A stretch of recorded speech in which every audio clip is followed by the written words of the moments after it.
Au nom du Père, du Fils et du Saint-Esprit, ainsi soit-il.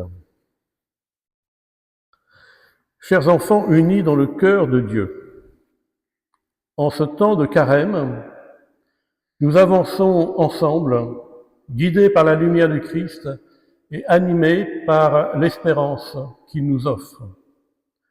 Ce chemin que nous parcourons, c'est pas seulement une période de privation ou de réflexion, mais une rencontre profonde et intime avec notre Père qui nous aime infiniment malgré nos faiblesses et nos chutes.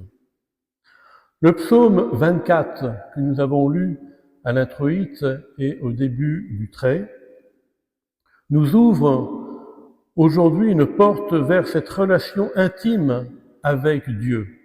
Le psalmiste s'écrit avec confiance: mes yeux sont toujours tournés vers le Seigneur, car c'est lui qui dégage mes pieds du filet.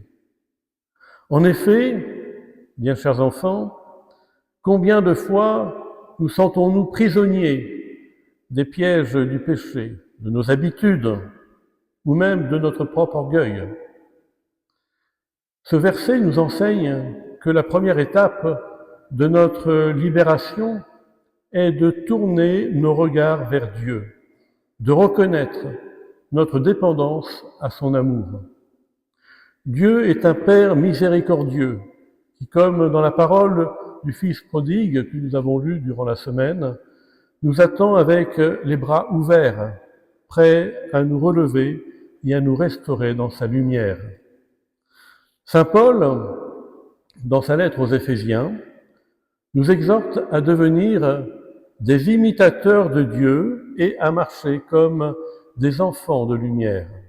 Ce message est central en ce temps du carême. Don Marmion, dans son enseignement, nous rappelle que la sainteté ne consiste pas à accomplir de grandes œuvres extraordinaires, mais à laisser la grâce de Dieu agir en nous, à nous transformer de l'intérieur. Soyez parfaits comme votre Père céleste est parfait, nous dit l'Évangile. Mais cette perfection n'est pas le fruit d'un effort solitaire. C'est en restant connecté au Christ, source de toute grâce et de lumière, que nous portons les fruits de la sainteté.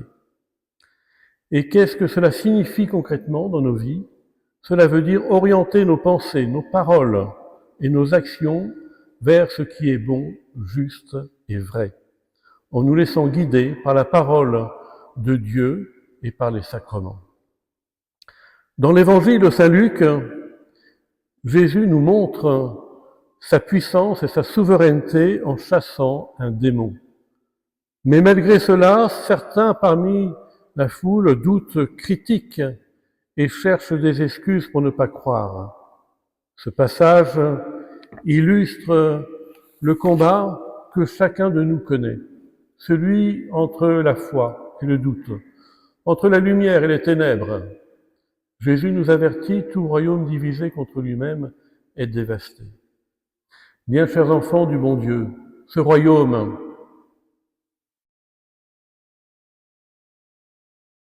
où est-ce que nous pouvons le trouver également, ce royaume?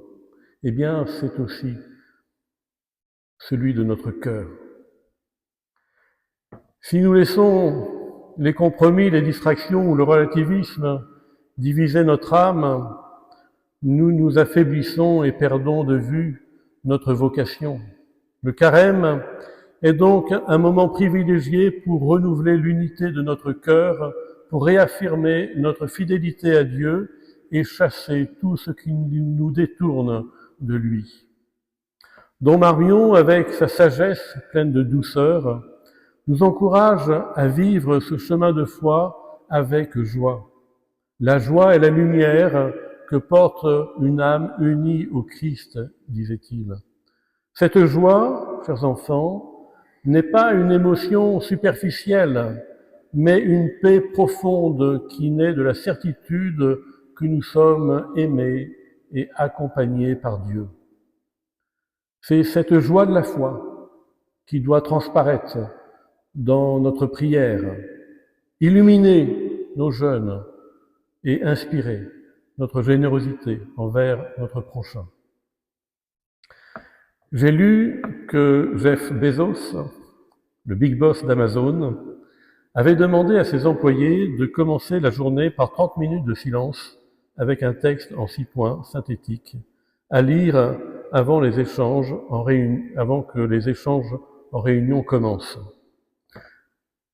Au début, les personnes étaient un peu sceptiques, mais très vite, ils se sont rendus compte que cela produisait une amélioration dans la qualité du travail fourni. Eh bien, Jeff Bezos n'a rien inventé. Commencez vos journées par 30 minutes de silence intérieur pour entendre la voix de Dieu qui nous parle. Faites oraison.